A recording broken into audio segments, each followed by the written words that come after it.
உங்களுக்கு ஒண்ணு தெரியுமா, நம்ம மனுஷங்க கதையால ஆனவங்க இல்ல, இமோஷன்ஸால ஆனவங்க அப்படின்னு படிக்கும் போது செம்மையா இருந்துச்சு. உண்மைதானே?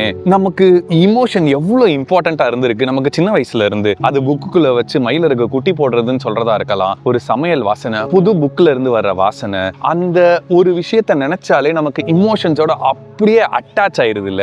யோசிச்சு பாருங்க, ஒரு பாட்டு கேட்டோம்னா திடீர்னு 10 வருஷம் நம்மளை கூட்டிட்டு போய் அந்த சிச்சுவேஷன்ல விட்டுரும். இது பாட்டு மட்டும் கிடையாது, நம்மளை கடந்து போறவங்க யாரோ ஒருத்தவங்க நம்மள வேற எங்கேயோ வாழ்க்கையோட பழைய நினைவுகளுக்கு கொண்டு போய் விட்டுட்டு போயிருவாங்க. அது அவங்களோட சாயலா இருக்கலாம், அவங்க கிட்ட இருந்து வர வாசனையா இருக்கலாம், அவங்க சொல்ற ஏதோ ஒரு வார்த்தையா இருக்கலாம். இது மாதிரி எல்லாத்தையுமே நம்ம இமோஷன்ஸால மட்டும்தான் இது பண்ணியிருக்கோம். எத்தனை தடவை இதை நம்ம மைண்ட்ல வச்சுக்கிட்டே இருப்போம். நம்ம இமோஷன்ஸை திரும்பி திரும்பி நோஸ்டாலஜிக்கா பார்த்து அதை நினைச்சு அதை பூரிச்சு போயிருப்போம்ல. இது மாதிரி நமக்குள்ள நிறைய இமோஷன்ஸ் இருக்கு. பட் இப்ப நான் சொன்ன எல்லாமே நம்மளோட பழைய வாழ்க்கையில இருந்தது. இது மாதிரி ஒரு இமோஷன்ஸை ரீசன்ட் டேஸ்ல நம்மளால ஏதாவது ஒண்ணு நடந்துச்சுன்னு சொல்ல முடியுமா? இதெல்லாம் விட்டுட்டு நம்ம எதை நோக்கியோ ஓடுறோம்ல, அதனாலதான் நமக்கு எப்பயுமே ஒரு விரக்தியும் எப்பயுமே ஒரு எம்டினஸும் எதையோ ஒண்ணு தொலைச்ச மாதிரியும் இருக்குல்ல. இன்னொரு புக்ல படிச்சேன், செமையா இருந்துச்சு.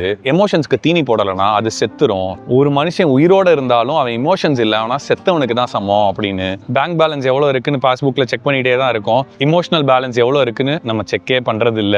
இமோஷனல் பீயிங்ஸா இருக்க வேண்டிய நம்ம இமோஷனல் பெக்கர்ஸ் ஆயிட்டோம். பணத்தை சேர்க்கறதுக்கு எவ்வளவு இம்பார்ட்டன்ஸ் கொடுக்குறோமோ அதே அளவுக்கு மெமரிஸையும் இமோஷன்ஸையும் சேர்த்து வைக்கிறதுக்கும் கொடுப்போம்.